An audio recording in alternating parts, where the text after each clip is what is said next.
ভারতের অযোধ্যায় বাবরি মসজিদ ভাঙার ঘটনায় সরাসরি অংশ নিয়েছিলেন পানিপথের বাসিন্দা বলবীর সিং। তবে হামলা শেষে বাড়ি ফেরার পর পুরোপুরি বদলে যায় তার জীবন।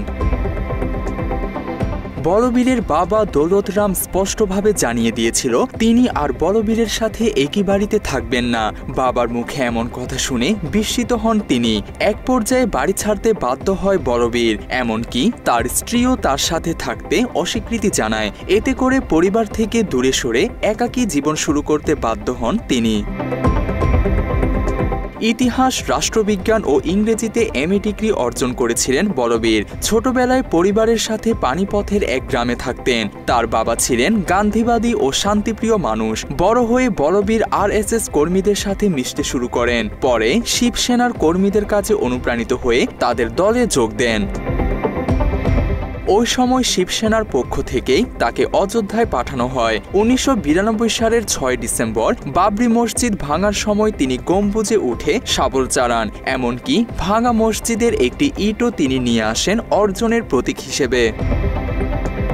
অযোধ্যা থেকে ফিরে পানিপথে সংবর্ধনা পান বলবীর ও তার সহযোদ্ধা যোগেন্দ্র পাল। স্থানীয়দের চোখে তারা তখন মহানায়ক। তবে বাড়িতে ফিরে সম্পূর্ণ ভিন্ন পরিস্থিতির মুখে পড়েন বলবীর।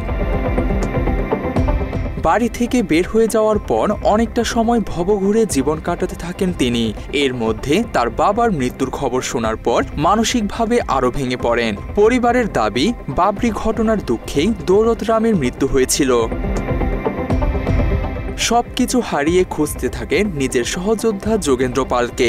একসময় বলবীর জানতে পারেন যোগেন্দ্র ইসলাম ধর্ম গ্রহণ করেছেন প্রায়শ্চিত্তের উদ্দেশ্যে। যোগেন্দ্র জানান, মসজিদ ভাঙার পর তার মধ্যে গভীর অস্থিরতা তৈরি হয়। সেই অনুশোচনায় তাকে শান্তির ধর্ম ইসলামের পথে নিয়ে যায়। মাত্র ৩০% টাকায় জমির মালিক হয়ে নতুন বাংলাদেশের গড়ে তোলার স্বপ্ন দেখা বাংলা বসতি। এই কথা শোনার পর বলবীর নতুন পরিচয়ে জীবন শুরু করার সিদ্ধান্ত নিয়েছিলেন। ইসলাম ধর্ম গ্রহণ করে নাম পরিবর্তন করে রাখেন মোহাম্মদ আমির। এরপর থেকে নিয়মিত মসজিদে গিয়ে নামাজ আদায় করতেন তিনি। মোহাম্মদ আমির জানান, তার পরিবার কোনোদিন উগ্র হিন্দু ছিল না। দৌলত রাম সবসময় মুসলিমদের সহায়তা করতেন। আরএসএস এর প্রশিক্ষণ শিবিরে গিয়ে বলবীর ধীরে ধীরে উগ্র পথে ঢুকে পড়েন। সেই পথই তাকে অযোধ্যার ঘটনায় জড়ায়।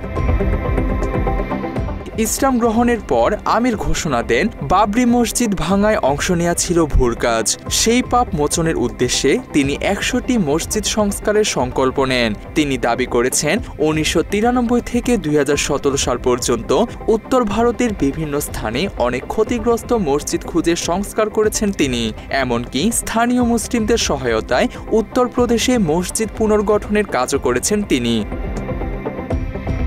২০১৯ সালের এক সাক্ষাৎকারে আমির জানান, অযোধ্যায় হামলার দিন কোনো নিরাপত্তা বাহিনী সেখানে ছিল না। এই পরিস্থিতি হামলাকারীদের আরও সাহস জুগিয়েছিল। সেদিন সবাই তাদের নায়ক ভাবলেও পরিবারের প্রত্যাখ্যান তাকে চরম আঘাত দেয়। সেই ধাক্কায় বদলে দেয় তার জীবন। ২০২১ সালের জুলাইয়ে তেলেঙ্গানার হায়দরাবাদের ভাড়া বাসায় মৃত্যুবরণ করেন মোহাম্মদ আমির। অযোধ্যার ঘটনার পর থেকে জীবনের শেষ দিন পর্যন্ত তিনি মসজিদ সংস্কারে নিজেকে নিয়োজিত রাখেন। তানজিম হাসান, বাংলা এডিশন।